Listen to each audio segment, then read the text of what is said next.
दोस्तों ये मेरा जो है 5वां वीडियो है प्लेसमेंट सीरीज को लेके। तो ये हमारा 5th वीडियो जो प्लेसमेंट सीरीज का है, इस पे हम लोग कुछ और नए प्रोग्राम्स देखेंगे। जिस पे जो सबसे पहला प्रोग्राम है ये मैं एरे आर पॉइंटर से लिया हूँ। तो यहाँ पर आप देख रहे हैं एक नम वेरिएबल डिक्लेयर है जो इंटीजर टाइप का है, बट इसमें जो वैल्यूज़ हैं वो 3.5, 6.7, 8, 9.28 है, दैट इज़ फ्लोट वैल्यूज़ है। देन एक वेरिएबल जे है, देन एक पॉइंटर वेरिएबल लिया है जिसमें हमने इस जो है एरे का एड्रेस रखा है। चूँकि ये एरे है इसलिए यहाँ पर एम्परसेंड लगाने की ज़रूरत नहीं है नम के साथ। उसके बाद दूसरा पॉइंटर रखा है, उस पर भी हमने नम का ही एड्रेस रखा है। अब इस पर दो तरह से हम वैल्यूज़ को प्रिंट कराना चाह रहे हैं। पहले जो फॉर लूप है, इस फॉर लूप में हम क्या करना चाह रहे हैं कि यहाँ पर हम नम की वैल्यू को प्रिंट कराना चाह रहे हैं स्टार नम लिख के, बट यहाँ पर जो इंक्रीमेंट कर रहे हैं हम P2 को कर रहे हैं, तो हमारे पॉइंटर्स इंक्रीमेंट हो रहे हैं, बट यहाँ पर हमने स्टार नम लिखा है। और यहाँ जो वेरिएबल्स जो एरे के नेम होते हैं वो हमेशा बेस एड्रेस को काउंट करता है। दैट मीन्स जो एरे का नाम होता है that will always store the base address of the array.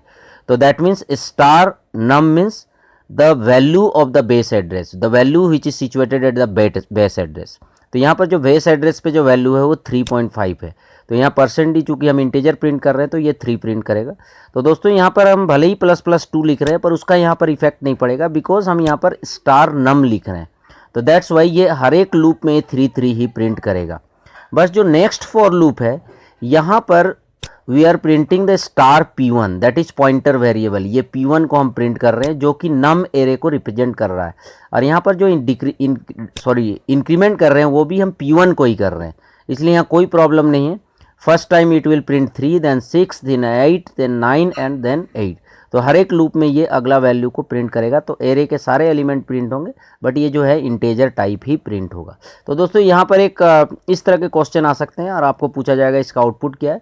तो कई बार स्टूडेंट्स कन्फ्यूज यहाँ पर तो ठीक है, पर बच्चे कन्फ्यूज यहाँ पर हो सकते हैं क्योंकि यहाँ पर स्टार नम लिखा हुआ है और हमें ऐसा लगेगा कि ये तो P2 तो बढ़ ही रहा है आगे हर बार, तो इसका मतलब ये जो है 3, 6, 8, 9, 8 प्रिंट करेगा। पर ऐसा नहीं है क्योंकि नम जो है वो एक ही वेरिएबल है जो कि बेस एड्रेस को होल्ड करता है।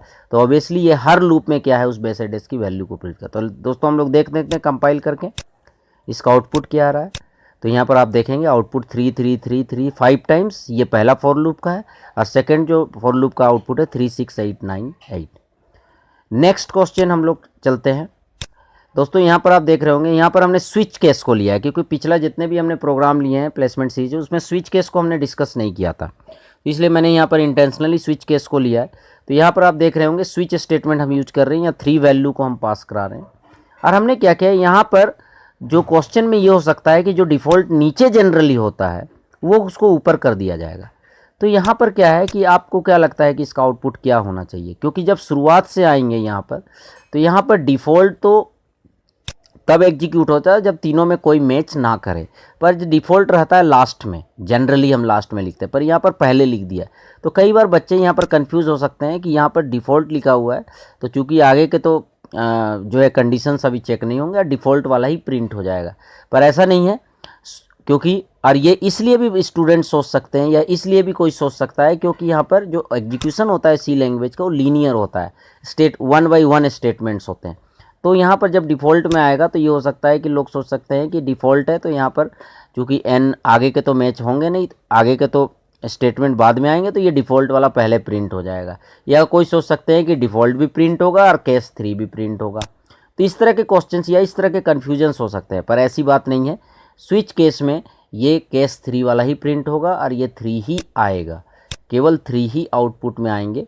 स्विच केस में क्या होता है कि ये पूरे जो है पूरे सबसे पहले सारे केसेस को मैच करता है, उसके बाद तभी आउटपुट देता है।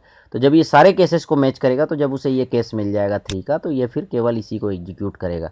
तो हम इसको कंपाइल करके देखते हैं। तो हमने कंपाइल किया, अब हम रन करते हैं। तो यहाँ पर आप देख रहे होंगे 3 जो है डिस्प्ले हो रहा है।